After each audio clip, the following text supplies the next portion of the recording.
remember the lives of all those who died in the Ottoman-era Armenian genocide and recommit ourselves to preventing such an atrocity from ever occurring again. He added, "We do this not to cast blame, but to ensure that what happened is never repeated." Well, Armenians around the world are marking the anniversary of the killings. A ceremony was held in Armenia's capital, Yerevan, with the Prime Minister and President among those who paid tribute to the victims. Armenians say the killings committed in the final days of the Ottoman Empire amount to a genocide. But the Turkish government rejects that description. Asham Halbara reports, and a warning, some of the images in his report are disturbing. It's a story more than 100 years old. For Turkey, it's a chapter that's turned. But for the United States and other members of the international community, Turkey must apologize for the events that started in 1915. That was when Ottoman Turks deported hundreds of thousands of Armenians from eastern Anatolia to the Syrian desert. But what happened and how many were then killed remains disputed. Many historians say more than 1 million Armenians lost their lives. Turkish officials deny any systematic killings took place, saying it was time of war and the death toll has been exaggerated. Turkey has always been angered by government describing the event that began in 1915 during the Ottoman Empire as a genocide. The Armenian Genocide Remembrance Day that takes place in Armenia and is observed by many Armenians abroad on April 24th every year is widely seen in Turkey as a Western propaganda aimed at tarnishing the country's reputation. Turkey has very strong objections to the use of the word genocide.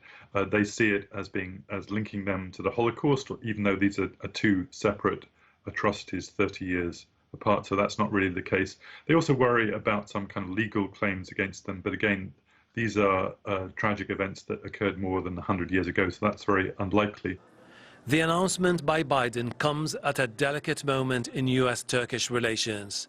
Ties between the two NATO allies have been strained for years. In 2020, the Trump administration imposed sanctions against Turkey over its purchase of Russian weapons systems. But Trump and Turkey's President Recep Tayyip Erdogan managed to prevent an escalation and described the relationship as friendly. But when Biden was elected president, Turkish officials expressed concerns that might get worse. During the US presidential election campaign last year, when Biden was Democratic candidate, he described Erdogan as an autocrat. And over the last few months, the Biden administration has pressed Ankara to improve its record on human rights. With Biden's latest move, the US joins dozens of countries that have declared the atrocities against Armenians more than a century ago an act of genocide. Hashim Al-Barra, Al Jazeera. Well, for more on this, let's cross to Alan Fisher in Washington, D.C. Alan, as we heard there in Hashim's report, there has been reluctance from the United States to take this step in the past. Now, we heard a senior administration official say that recognition was intended to honor the victims. But how much do U.S.-Turkey political relations, if you will, what part do they play in this announcement?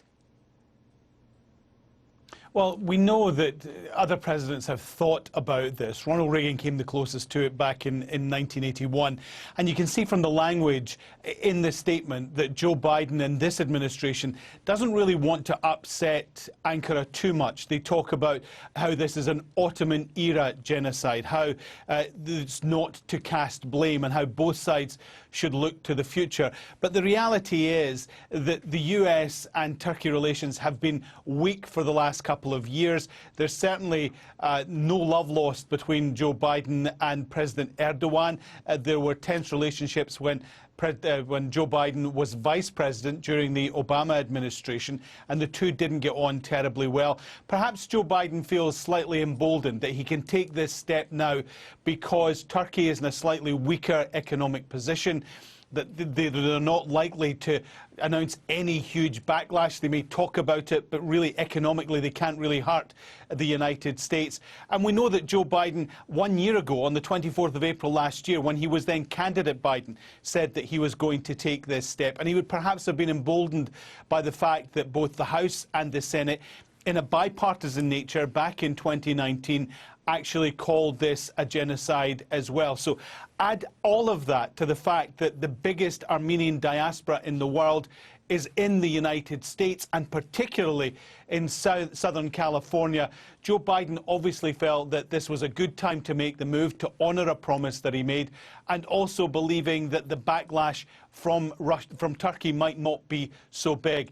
There is a problem, though, and he knows that Tayyip Erdogan has moved towards Moscow in the last couple of years, looked much closer at relationships with Vladimir Putin, and that has weakened the relationship between Washington and Ankara. Remember, Turkey is a NATO member. The United States has air bases there. They've always seen Turkey as an important link between Europe and the Middle East. This is more likely to make the Turks look again at Moscow and build closer relationships with Vladimir Putin. It will not help relationships between Washington and Ankara.